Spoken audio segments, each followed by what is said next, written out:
The Great Hall of the Galactic Council glowed with soft blue light. Hundreds of alien beings sat in curved rows that rose high above the central speaking platform. Some had scales, others had fur. Some had many eyes, others had none. But all of them waited to hear about the small blue planet in a far corner of the galaxy. Ambassador Zithral walked to the speaking platform. His tall, insect-like body moved with smooth grace. The 6 thin legs made no sound on the polished floor. His green outer shell caught the light as he bowed to the council leaders. "Honored members of the Galactic Council," Zithral said, his voice clear through the translator devices. "I come today to present my report on the planet called Earth." He waved one of his 4 upper limbs, and a large image appeared above the platform. It showed a blue and green planet, swirled with white clouds. "The beings of this world call themselves humans," Zithral continued. "They have built cities, created simple machines, and have even sent small ships to their moon and nearby planets, but they remain trapped in their own solar system."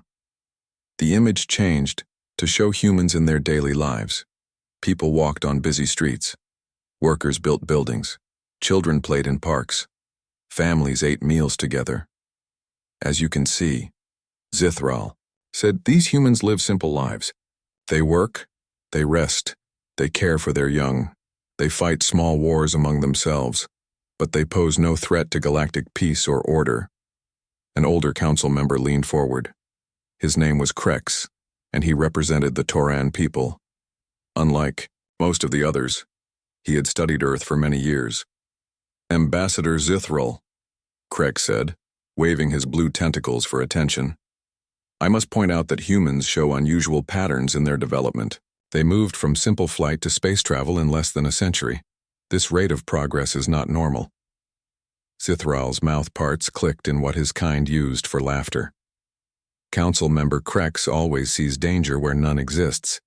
Yes, humans advanced quickly in some areas. But look at their current state, they still burn fossil fuels. Their spaceships use simple chemical rockets.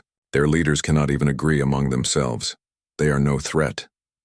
Whispers filled the hall as council members discussed these points. Most nodded in agreement with Zithral. Only Krex and a few others looked worried. "I propose," Zithral said, raising his voice, "that we classify Earth as a Category 4 non-threat world. This will allow us to study them and to begin careful resource collection from their planet, as we have done with many other developing worlds." The council voted. The motion passed easily. Earth was officially labeled as harmless. No one in the hall noticed the small probe that had recorded everything. The probe slipped away, heading toward Earth with its important news. Alan Parker wiped his mop across the floor of NASA's Deep Space Listening Station. For 5 years, he had cleaned these halls, emptied these trash cans, and listened to the scientists talk. He didn't understand everything they said, but he understood more than they knew. As he worked near the main monitoring room, a strange sound caught his ear. It wasn't like the usual space noise the big dishes picked up. It had a pattern to it, a rhythm. Alan leaned his mop against the wall and walked closer to the open door. Dr. Lisa Winters sat at her desk, eyes heavy with tiredness as she watched the screens. "Excuse me, Doc," Alan said, "but that signal doesn't sound right." Lisa turned, surprised to see the janitor standing there. "Just some background noise, Alan, nothing to worry about." Alan shook his head. "No, ma'am. I've heard all kinds of space noise while cleaning in here. That's different. That's got a pattern." Lisa looked annoyed, but she turned back to her screen. She adjusted some controls, filtered out some noise, and suddenly the pattern became clear. Her eyes widened. "My God," she whispered. "You're right." Within an hour, the quiet listening station turned into a busy center of activity. Scientists rushed in, some still wearing pajamas. Phones rang. Computers hummed. Everyone talked at once. The signal was clearly artificial. It repeated in exactly the same way every 42 seconds. It contained mathematical sequences that could not happen in nature. Someone or something had sent this message to Earth. Dr. Lisa Winters led the team that worked day and night to decode the signal. After 3 days with little sleep, she finally understood. "It's an invitation," she told the emergency meeting of world leaders. Or maybe a warning. Hard to tell, but one thing is clear. We are not alone, and they're coming here. 6 months. Later, the first alien ship landed on the wide lawn in front of the White House. News crews from every country broadcast the historic moment. People around the world watched on screens, hardly believing what they saw. The ship looked like a giant silver teardrop. It had no visible windows or doors. It simply appeared in the sky and floated down gently to the grass. President Samantha Miller stood with her advisors, trying to look calm.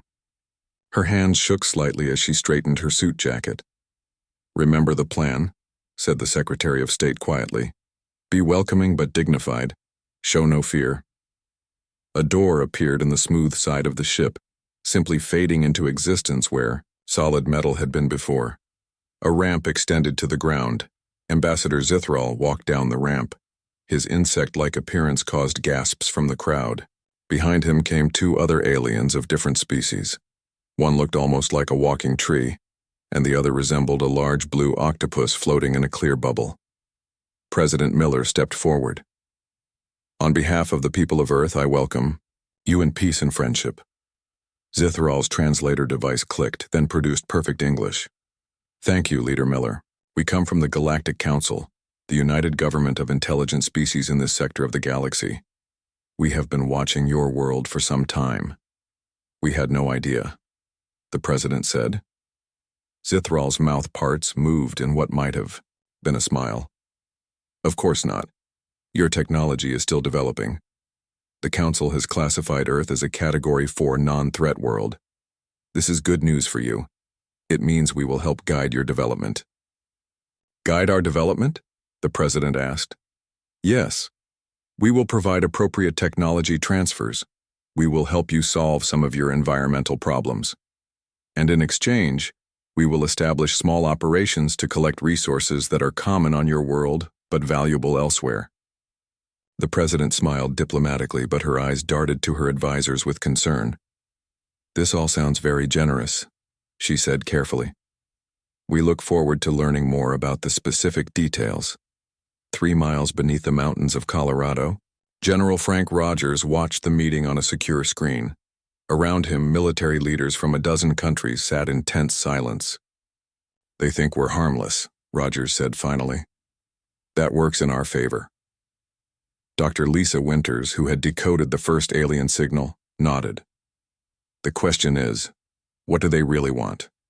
Nobody travels across the galaxy just to help developing worlds, resources," said the Chinese general. "They said it themselves.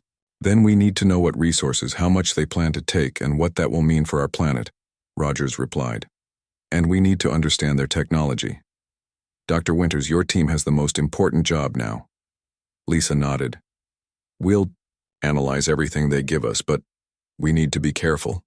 If they think we're harmless, let's keep it that way for now."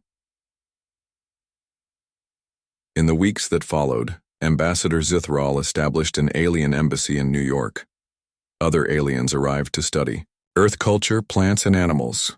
They shared some basic technology, better solar panels, new medicines, more efficient engines. But in secret labs around the world, human scientists studied these gifts very carefully, and what they found made them worry. "The technology they're giving us is like toys," Lisa told General Rogers 1 month later. "Simple improvements on what we already have. Nothing that would really help us advance." "So they're holding back the good stuff," Rogers said. "Yes, but there's something else." Lisa showed him a report. "The resource collection they mentioned? They've started operations in Africa and South America. They're taking far more than they admitted to the United Nations." Rogers looked grim. "So they see us as a planet to be harvested, not a people to be helped." "Exactly. And there's one more thing." Lisa lowered her voice. "We captured one of their small probe drones. Inside, we found technology far beyond what they've shown us. They're not just holding back, they're actively hiding their true capabilities." Rogers nodded slowly. "Then we'll do the same. Project Hidden Hand begins today, and so as the aliens thought they were guiding a simple, harmless species, Humans began their own secret plan. On the surface, they acted grateful and cooperative. But deep underground, inside mountains and beneath oceans, they prepared for a day when Earth would show its true face to the stars. 50 years passed since the aliens first landed on Earth. On the surface, humans seemed to accept their place in the galaxy. They smiled at their alien governors. They worked in the mines that took Earth's resources to other worlds. They acted, grateful for the small bits of technology the Galactic Council allowed them to have. Governor Zithral, now older but still in charge of Earth, sat in his office in New York. The room was filled with luxury items from across the galaxy. He looked out at the city, watching the humans move about their daily lives. Such simple creatures, he said to his assistant. 50 years, and they still act so happy to see us each day. His assistant, a younger member of his insect-like species, clicked in agreement. They learn quickly, though. They have already mastered the level 2 technology we provided. Zithral waved a limb dismissively. Of course they have. That's why we only give them outdated systems. Nothing that could ever threaten us. What Zithral didn't know was that his office was bugged. Every word he spoke was heard by human ears. Deep below the city, in a room filled with listening devices, Agent Sophia Lee made notes of everything the governor said. "Still thinks we're his pets," she muttered to her partner. "Good. Let's keep it that way." Dr. Ben Williams walked through the secret lab hidden beneath the ice of Antarctica. No alien satellites could scan through the special shields that covered this base. Here, far from alien eyes, humans worked on their real technology. Ben was the grandson of Dr. Lisa Winters, who had first decoded the alien signal 50 years ago. He had grown up knowing the truth about Earth's place in the galaxy. Now he led the biggest secret project on the planet. He stopped at a large testing chamber where engineers worked on a strange engine. It glowed with blue light and made almost no sound. "How's the quantum drive coming along?" Ben asked Susan Miller, his lead engineer. Susan looked up from her computer and smiled. "We just finished the latest test. It's working perfectly. Energy output is 3 times better than the best Vixari ships." Ben nodded, pleased.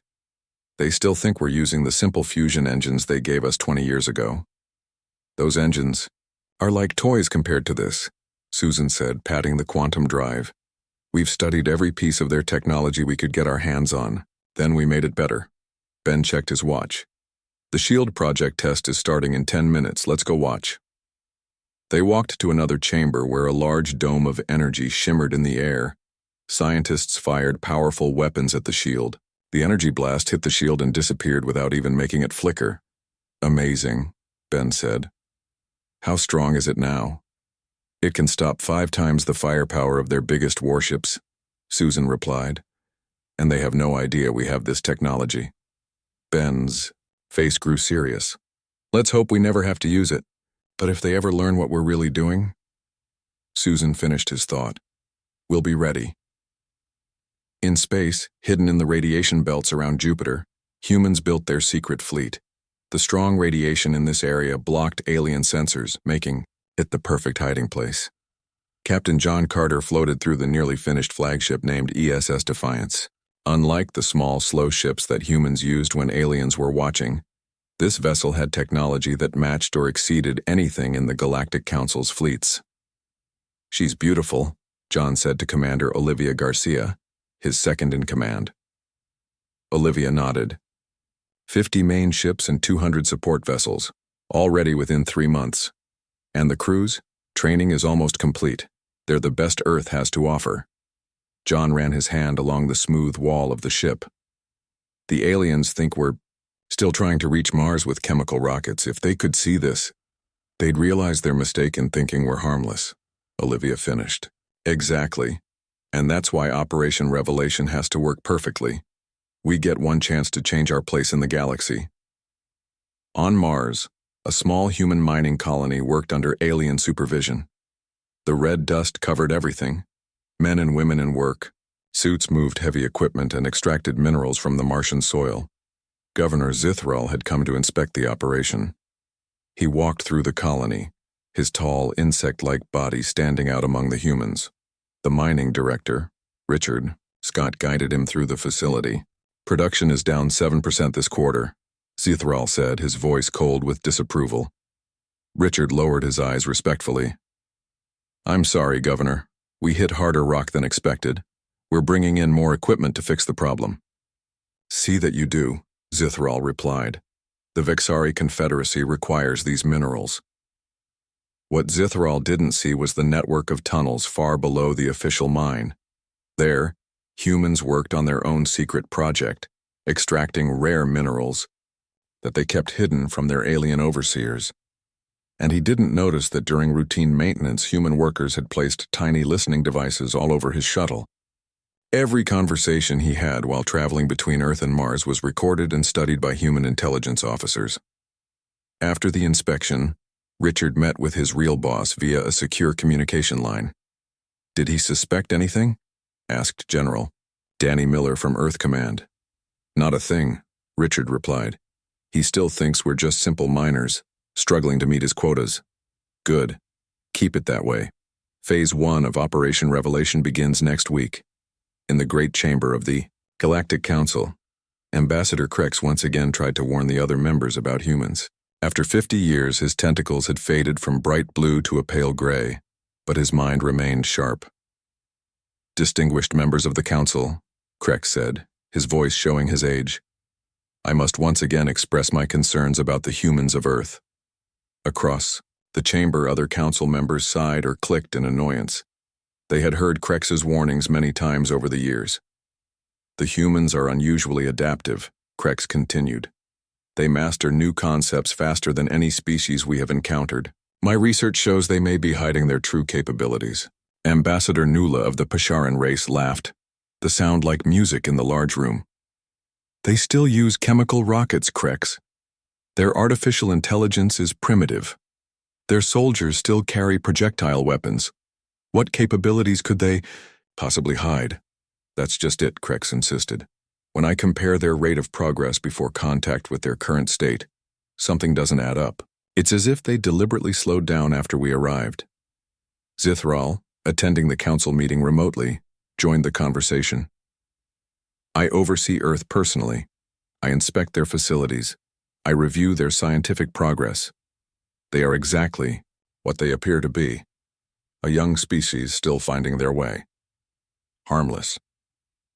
The Council once again dismissed Krex's concerns. Earth remained classified as a Category 4 non-threat world. Back on Earth, in the underground command center of Project A, Hidden Hand, General Danny Miller met with the leaders of Earth's secret resistance. The Council still believes Zithral's reports, he told them. They have no idea what's coming. Dr. Ben Williams displayed the latest test results from the quantum drive and shield projects. All systems are ready, he said. The fleet can deploy whenever we give the order. Captain John Carter joined the meeting via secure video link from Jupiter. My ships and crews are prepared. We can begin Phase 1 immediately. General Miller looked around the table at the men and women who had spent decades preparing for this moment. The Galactic Council has exploited our world for 50 years. They've taken our resources, limited our growth, and treated us like children. They thought we were harmless. He stood up straight, his face full of determination. It's time to show them how wrong they were. Operation Revelation begins now. Across the solar system, hidden human agents received the coded message. In bases beneath the oceans, in caverns under the mountains, and in the radiation belts of Jupiter, men and women prepared to reveal humanity's true face to the galaxy. The harmless species was about to bare its teeth. The Pesharan nutrient freighter Starlight Voyager moved slowly through space. Its holds were full of food supplies for the luxury worlds of the Inner Council. Captain Drell had made this trip many times. It was always peaceful, always routine. Until today. Captain, sensors show something strange, said his first officer, looking up from the control panel with concern. What is it? Drell asked, his musical voice showing no worry. The Galactic Council controlled this region. There was nothing to fear, I'm not sure. It appeared for a moment, then suddenly all the lights on the ship went out, the engine stopped, even the emergency systems failed to activate. What's happening? Drell demanded, his calm now replaced by fear. Before anyone could answer, a strange sound came from the docking bay. It sounded like metal cutting through metal. Then came footsteps in the corridor outside the bridge. The door slid open. Figures in black armor moved into the room. Their faces were hidden behind dark visors. They carried weapons unlike any Drell had seen before. "Do not be afraid," said the leader of the group, voice muffled by the helmet. "No one will be harmed if you cooperate." The armored figures quickly took control of the ship. They moved with perfect discipline, securing each section without firing a single shot.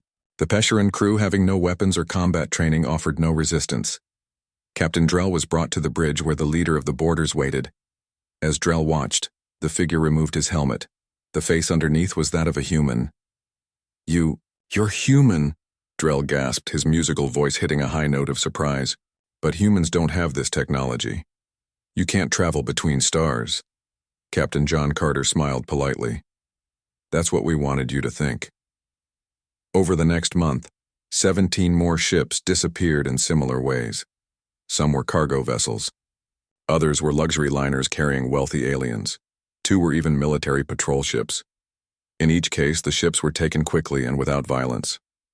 And in each case, the ships later reappeared with their crews unharmed, but unable to remember who had taken their ships or what had happened while they were gone. The only connection between all the incidents was that each ship had recently visited Earth's solar system. In the Grand Chamber of the Galactic Council, an emergency session had been called. Representatives from dozens of species argued loudly about the ship disappearances. "It must be the Taurans," shouted Ambassador Locks of the Meridian Compact, pointing a bony finger at the Tauran delegation. "They've always wanted to control the shipping lanes through that sector." Ambassador Kreck slammed his tentacle on the table. His age showed in his slow movements, but his voice remained strong. "I have warned you about the humans for 50 years. These incidents all connect to Earth. Can you not see the pattern?" Zithral, the longtime governor of Earth, laughed dismissively. "Absurd. I personally oversee the human system. They're still struggling with basic fusion power. Most of their ships can barely reach Mars. They couldn't possibly operate outside their system without our knowing." The council chamber erupted in arguments. Some members sided with Krex, while others blamed various rival species. No one could agree on what to do next. Suddenly, the chamber's lights flickered. The sophisticated security systems that had protected the council for thousands of years failed all at once. Emergency lighting came on, bathing the room in a dim, red glow. Then the main lights returned, and a human woman stood in the center of the chamber where no one had been a moment before. She wore a simple gray uniform with no markings or insignia. Her dark hair was pulled back neatly. She looked completely calm, as if appearing in the most secure room in the galaxy was an everyday event. "Greetings, distinguished representatives," Dr. Kate Ellis said, her voice clear and confident. "I apologize for the dramatic entrance, but you've been systematically ignoring Ambassador Krex's warnings and time is running short." Zithral leapt to his feet, his insect-like body trembling with rage. "Guards, seize this human." The Council's security forces, elite warriors from a dozen worlds, didn't move. They stood frozen in place, their weapons and control systems overridden by an outside force. "Please remain calm," Kate continued, as if nothing had happened. "I'm here to correct some misunderstandings before they lead to unfortunate consequences." She waved her hand and a holographic display appeared above her. It showed Earth's solar system. 50 years ago, you classified Earth as a Category 4 non-threat world. That was a critical error in your assessment. At that exact moment, across the galaxy, similar scenes played out on dozens of worlds. Humans appeared in military command centers, communication hubs, and government buildings. They didn't come with violence. They simply appeared, disabled security systems, and delivered the same message. Earth had never been harmless. On Mars, Mining Director Richard Scott walked into Governor Zithral's office without knocking. The Vexari administrator bristled at this breach of protocol. "How dare you enter without—" "Your security systems have been disabled," Richard informed him calmly, "and I'm afraid your position as governor has been terminated." Mars is now under human control. Zithral's mandibles clicked rapidly in anger. This is outrageous. You have no authority. Please look outside, Richard suggested, gesturing to the window. Zithral turned and gasped. Above the Martian colony, 3 large ships hovered in the thin atmosphere. They were clearly human-built, but far more advanced than any vessel he had ever seen humans operate. What? What is this?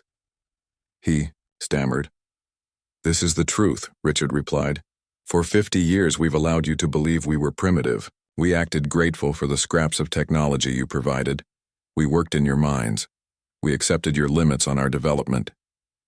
He walked closer to Zithral, his face serious but not threatening. All while we studied your ships, your weapons, your communication systems. Everything you brought to our world we learned from. Everything you thought you were hiding, we discovered. Similar scenes played out across the solar system. At every alien outpost, humans revealed themselves and their true capabilities. Not a shot was fired. The aliens simply found their technology unresponsive and their options limited to peaceful surrender. Back in the Galactic Council chamber, Dr. Kate Ellis continued her explanation to the stunned representatives. While you saw what we wanted you to see, we studied you. We learned your languages, your technologies, your weaknesses. She paused, looking around the room. We could have struck at any time, but that's not our purpose. Ambassador Krex nodded slowly, his tentacles moving in a pattern that showed sad acceptance. I knew there was something different about humans. Your ability to work together while still thinking as individuals. It's unique among intelligent species. Kate smiled at him with genuine respect. Ambassador Krex was the only one who saw the truth. Humans don't just adapt to challenges. We grow stronger because of them. Every restriction you placed on us became a puzzle to solve. Every time you looked down on us, it only made us more determined. She turned to look directly at Zithral's empty seat. The Earth governor was currently dealing with his own situation on Mars. You took our resources. You limited our growth. You treated us like children or pets. Her voice remained calm, but her eyes showed the determination that had driven humanity's secret resistance for 50 years.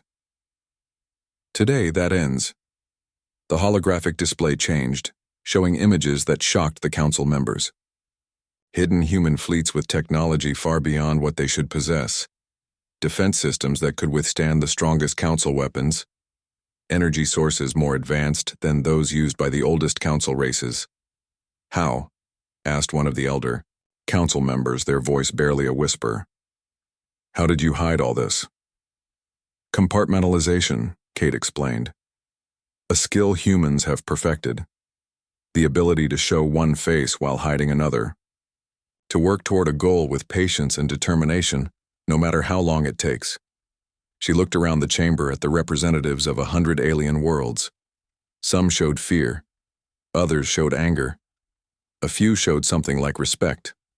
The Galactic Council has made a terrible mistake, Kate said. You labeled Earth as harmless. Today you learned just how wrong you were. Ambassador Nula of the Pesherons rose slowly from her seat. What happens now? Is this the beginning of a human conquest of the galaxy?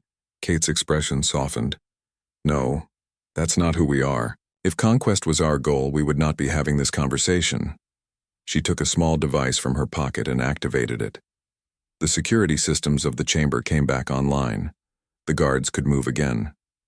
This is not an attack, Kate said, clearly. This is a revelation and an invitation to something new. Above her, the holographic display changed again. Now it showed a different image. Representatives of Earth and other worlds meeting as equals. The Galactic Council era ends today, Kate announced. In its place, we propose something better, a true partnership of worlds, not rulers and subjects but equals working together. As the council members looked at each other in confusion and uncertainty, Kate Ellis stood tall in the center of the chamber. The harmless species had finally shown its true face, and the galaxy would never be the same. The Galactic Council chamber had never been so quiet. For thousands of years, this room had seen heated debates, major decisions, and historic moments. But never had a non-member species addressed the full council without invitation.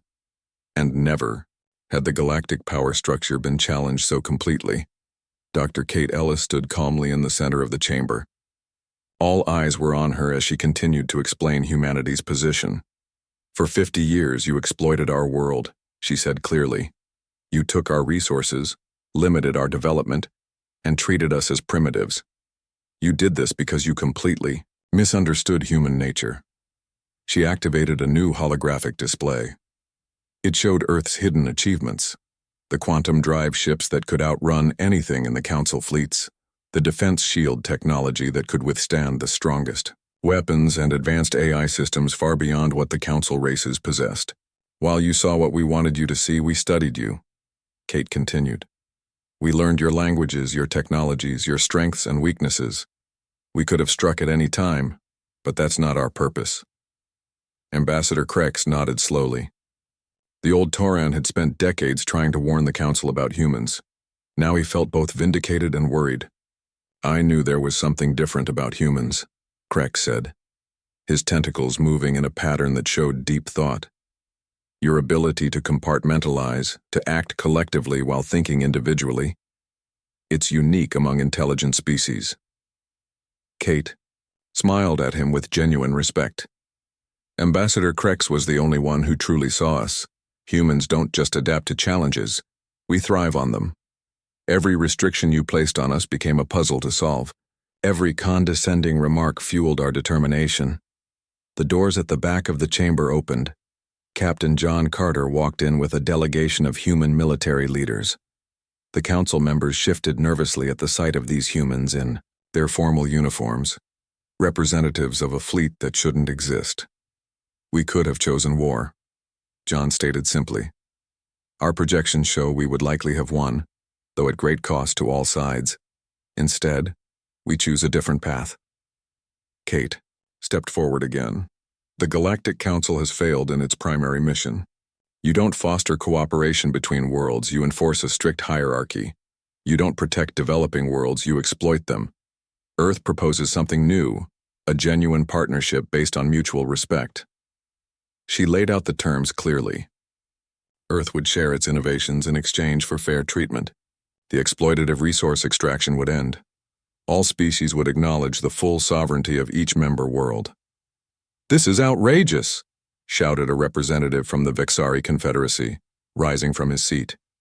His insect-like mandibles clicked rapidly in anger. "You deceived us for decades. You built forbidden technologies. You violated every treaty." "Treaties signed under false pretenses," Kate countered calmly. "Treaties based on a flawed categorization that entitled you to take our world's resources while giving almost nothing in return."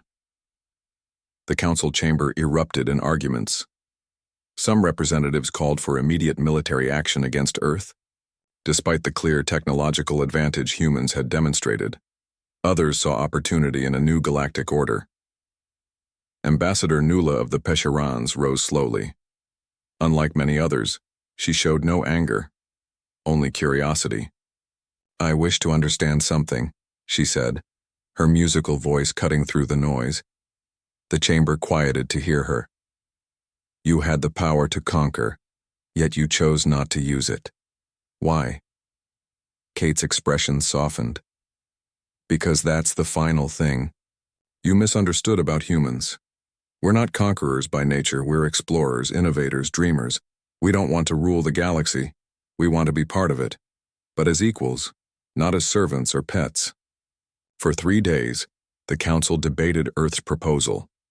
Some races immediately accepted the new terms, seeing the benefits of true cooperation. Others resisted fiercely, unwilling to give up their privileged positions. In the end, practicality won out. The humans had demonstrated their technological superiority without firing a single shot. They controlled key points throughout the galaxy, and their offer of shared knowledge was too valuable to reject. The old Galactic Council formally dissolved. In its place rose the Galactic Concordat, a new organization built on principles of mutual development and genuine cooperation. On Earth, people finally learned the truth. For 50 years, A secret program had protected humanity, developing advanced technology and preparing for this moment. Not everyone was happy about the deception. "Why weren't we told?" demanded a reporter at a global press conference. "Don't the people have a right to know what was being done in their name?" General Danny Miller, one of the leaders of Project Hidden Hand, answered honestly. "If everyone had known, the aliens would have discovered our plans. We needed to maintain the illusion that we were simple and harmless. The fewer people who knew the truth, the safer Earth would be." Around the world, there were protests and debates. Some people called for more transparency in the new Galactic era. Others celebrated humanity's cleverness in outsmarting the aliens who had tried to exploit them. But when the first true human interstellar explorers prepared to depart for the stars, not as subjects of alien masters, but as free representatives of Earth, a new sense of purpose united humanity. The ancient dream of reaching the stars had finally come true. Captain John Carter stood on the bridge of the ESS Unity, Earth's first official ambassador ship. Through the large view screen, he watched Earth growing smaller as they moved away from the planet. Next to him stood Dr. Kate Ellis, now appointed as Earth's chief representative to the new Galactic Concordat. They watched in silence as the blue planet that had been humanity's only home for thousands of years became just a small dot in space. "Do you think they'll keep their word?" John asked quietly. "The former council races, I mean." Kate considered the question. "Some will, some won't. That's why we're maintaining our defensive capabilities. But most of them are beginning to understand something important about humans." "What's that?" "That categorizing us as harmless was their mistake," she said with a small smile. "But assuming we're merely dangerous would be an even greater one. Humans are something much more complex, and that's what they find truly frightening." As the Unity prepared to activate its quantum drive, John looked around at his crew. Men and women from different countries and backgrounds, all working together. All part of the species that had fooled the galaxy, and then chosen peace over dominance. "Next, stop. The Galactic Concordat headquarters," he announced. "Let's show them what humans are really like." The quantum drive engaged. In a flash of blue light, the ship disappeared from Earth's solar system, beginning humanity's true journey among the stars. 6 months later, a small ship landed in a remote area of Africa. From it emerged Ambassador Krex, now retired from the former council but still active in galactic diplomacy. He was met by Ben Williams, the scientist who had helped develop much of Earth's hidden technology. "I wanted to see it for myself," Krex explained as they walked through a small village. Children played nearby, curious about the strange alien but not afraid. "The world that fooled the entire galaxy." Ben smiled. "What do you think so far?" "I think I understand now," Krex said, his tentacles moving in a pattern of wonder. "The true strength of humans isn't your technology or your resources. It's this." He gestured to the village around them. People of different ages worked together, laughed together, lived together in a community that supported each other. You compete with each other, yet you cooperate. You think as individuals, yet you act as a group when needed. You can keep secrets and share ideas at the same time. Krex's eyes showed his amazement. "No other species we've encountered can do this so well." Ben nodded. "That's why classifying us as harmless was such a mistake. Not because we're dangerous, though we can be when threatened, but because we're adaptable. We learn. We grow. We change." As the sun set over the African plains, the old alien and the human scientist watched the children play. One of them brought a small toy to Krex, offering it without fear. "The Galactic Concordat is working better than I expected," Krex admitted. "Many worlds are already benefiting from genuine cooperation rather than exploitation." "That's all we ever wanted," Ben said. "A chance to join the galaxy as equals. A chance to explore the stars with open hands instead of closed fists. A chance," Krex added, "to show that being harmless and being weak are not the same thing." And in the stars above, the light of 1,000 worlds shone down on the planet that had changed the galaxy not through force, but through patience, determination, and the quiet strength that comes from being underestimated. Earth had never been harmless. But in choosing peace when they could have chosen war, humans had proven themselves to be something far more powerful. They had proven themselves to be wise.